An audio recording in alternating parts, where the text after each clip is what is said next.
When it comes to being in this band and being on that stage, I don't feel as introverted as I do in like my day-to-day life walking down the street, having to interact with the world.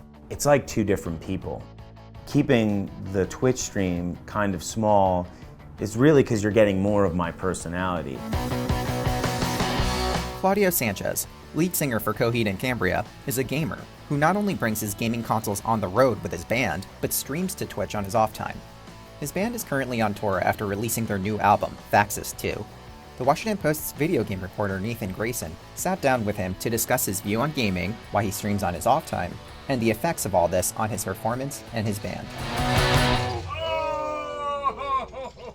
I saw that you brought a game console with you on tour. It is a PlayStation 5. When you're on tour, what do you play on it? So I've been playing the free-for-alls like Call of Duty, Fortnite. I've been slowly getting back into Elden Ring, Guardians of the Galaxy, because I realized that had been sitting on the shelf unopened. I find that out here, it helps me just kind of sit in isolation, not talk, rest my voice, and usually falling into a game like Fortnite is perfect for that, Yeah, I mean, so how's Elden Ring treating you though? Is it like horrible?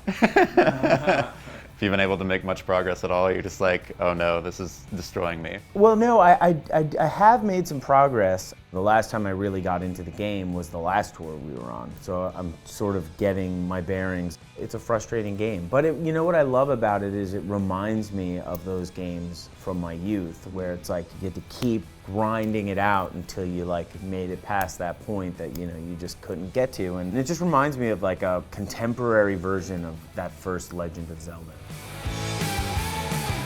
It's sort of a new thing that I'm starting to realize, the older I get, the more I need rest and fluids and all sorts of stuff that I need to like sort of execute the set that we put together. Sitting in that room with the console like reminds me, oh, I have to drink this, I have to, these are the lozenges I need to take. It just kind of puts me into a schedule, and I'm liking it because, it allows me to put on headphones and just zone out, and no one bothers me.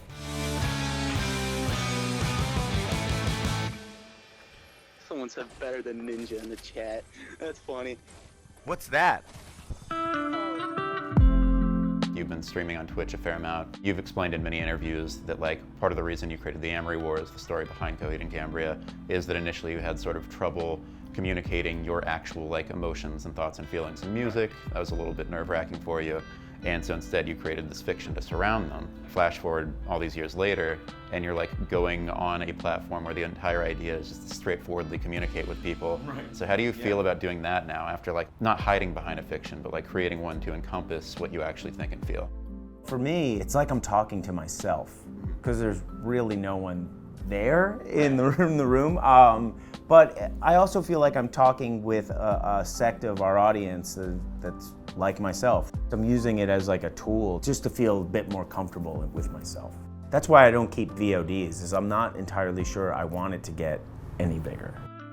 You also, at least sometimes, like play some licensed music and things like that, like to jam along to it. Is that also part of your thinking of like, oh, I can't save this because I'm gonna get in trouble? Right, absolutely. And I love that because it gives me something to pivot off of, and maybe talk about, and, like a connection that I may have had with it, and, and how that translates into the band. I actually tried to stream a couple of times out here. That's why the rig that you were seeing earlier, that's actually like not a work in progress, but more of an experiment, because I also need to encompass the recording side of Coheed into that rig.